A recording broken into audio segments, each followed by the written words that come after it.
Athens 2400 साल पहले की बात है।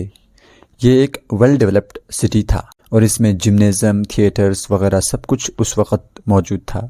इसी शहर में एक मशहूर फ़िलासफ़र और ग्रेटेस्ट थिंकर का जन्म होता है, प्लेटो। प्लेटो का असली नाम प्लेटो नहीं था, प्लेटो का असली नाम एरिस्टोटलस था और प्लेटो की टाइम पीरियड 427 बीसी से लेकर 347 बीसी तक था। 427 बीसी में उनका जन्म एथेंस में होता है और प्लेटो एक बहुत ही वेल्दी फैमिली में जन्म लेता है। प्लेटो पहला सिस्टमैटिक पॉलिटिकल थिंकर थे जिन्होंने अपने थॉट को राइटिंग में प्रोड्यूस किया। उससे पहले किसी ने भी ऐसा नहीं किया था, इसलिए प्लेटो को पहला सिस्टमैटिक पॉलिटिकल थिंकर कहते हैं। प्लेटो के गुरु थे सोक्रेटिस और प्लेटो के स्टूडेंट थे एरिस्टोटल।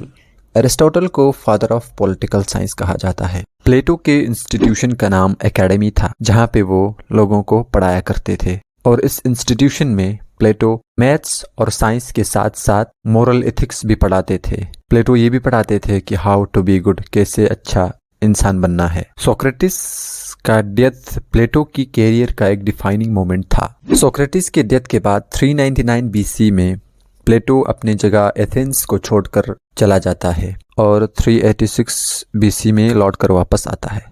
लगभग 13 साल तक प्लेटो एथेंस से बाहर रहते हैं और इन 13 सालों में प्लेटो एथेंस से बाहर रहकर दूसरे स्टेट्स को स्टडी करते हैं, वहाँ के गवर्नमेंट को स्टडी करते हैं और वहाँ के सिस्टम को स्टडी करते हैं और अपना एक कंक्लूजन निकालते हैं। और जब प्लेटो वापस आते हैं तो प्लेटो इन सारे ऑब्जर्वेशंस को, इन सारे अपने एक्सपीरियंस को कंक्लूजन करके वो एक स्टेटमेंट देता है कि all existing states are bad. Plato के इसी स्टेटमेंट के साथ ही प्लेटो के फिलॉसफी का शुरुआत होता है और प्लेटो का फिलॉसफी इसी स्टेटमेंट के अराउंड रिवॉल्व करता है।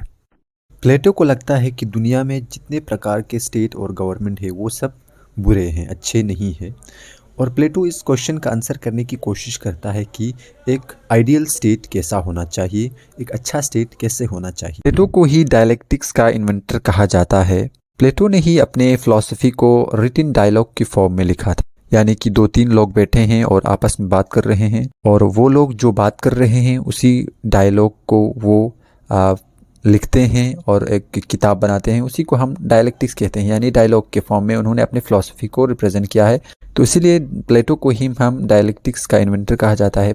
इसी की शुरुआत प्लेटो ने ही की थी। रिटन डायलॉग का इस्तेमाल अपने किताबों में सबसे पहले प्लेटो ने ही किया था। प्लेटो 3 बहुत ही बड़े लार्ज स्केल पॉलिटिकल वर्क का ऑथर है, जिसमें से पहला हम कह सकते हैं the Republic, the statesman and the law.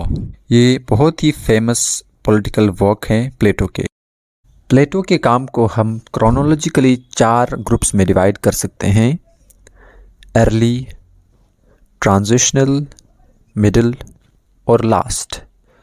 Apology उन्होंने अपने अर्ली फेज में लिखा था, अर्ली फेजेस में उन्होंने अपोलॉजी लिखा और मीनो ट्रांजिशनल में आता है और रिपब्लिक मिडिल में उन्होंने लिखा और लास्ट में उन्होंने लिखा अपने लास्ट ज़िंदगी के लास्ट फेज में उन्होंने लिखा स्टेट्समैन और द लॉ।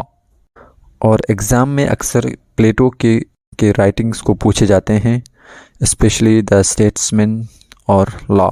आप लोगों को तो पता ही है कि प्लेटो ने अपने बुक्स को डायलॉग के फॉर्म में लिखा है। तो चलिए सबसे पहले हम प्लेटो के बुक रिपब्लिक के बारे में थोड़ा जानने की कोशिश करेंगे। रिपब्लिक बुक भी डायलॉग के फॉर्म में लिखा गया है और इसमें बहुत सारे कैरेक्टर्स मौजूद हैं और इसमें सबसे मेन कैरेक्टर को रखा गया है सोक्रेटिस को। प्लेटो के गुरु सोक्रेटिस को इसमें मेन कैरेक्टर रखा है प्लेटो ने। और इस बुक में प्लेटो जस्टिस के बारे में लिखते हैं और जस्टिस क्या है ये एक्सप्लेन करते हैं सोक्रेटिस के थ्रू, सोक्रेटिस के कैरेक्टर के थ्रू ये एक्सप्लेन करते हैं कि जस्टिस क्या है। दूसरा है द स्टेट्समैन। प्लेटो ने इस बुक को भी डायलॉग के फॉर्म में लिखा है, मगर इसमें मेन रोल सोक्रेटिस नहीं है, इसमें मेन रोल प्ले करता है एक इलियाटिक विजिटर। इलियाटिक मतलब एक सिटी है, ग्रीक में सिटी था। और इस बुक में प्लेटो पॉलिटिकल लीडरशिप के बारे में लिखते हैं।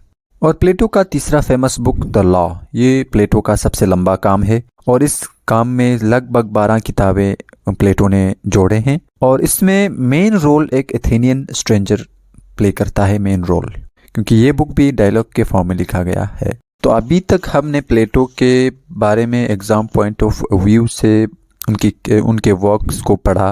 प्लेटो को बहुत सारे लोगों ने क्रिटिसाइज भी किया है, प्लेटो का एडमायरर भी है, प्लेटो की तारीफ करने वाला भी है। प्लेटो के एडमायरर में आरएल नेटलशिप आता है, A E. Taylor, Ernest Barker. Nettleship की book lecture of Republic of Plato, Taylor के the man and his work और बार्कर के ग्रीक पॉलिटिकल थ्योरी। ये थिंकर्स अपने इन बुक्स में प्लेटो की प्रशंसा करते हैं और इन बुक्स में प्लेटो के अच्छे कामों के बारे में लिखते हैं। और प्लेटो के क्रिटिक्स के बारे में अगर हम बात करें तो कार्ल पॉपर और क्रॉसमैन आता है। कार्ल पॉपर अपने book the open society and it is enemy में प्लेटो को क्रिटिसाइज करते हैं और क्रॉसमैन अपने बुक प्लेटो टुडे में क्रिटिसाइज करते हैं। कार्ल पॉपर प्लेटो को एनिमी ऑफ ओपन सोसाइटी भी कहते हैं अपने book the open society and it is enemies में। Thank you very much. उम्मीद है आपको ये वीडियो पसंद आया होगा।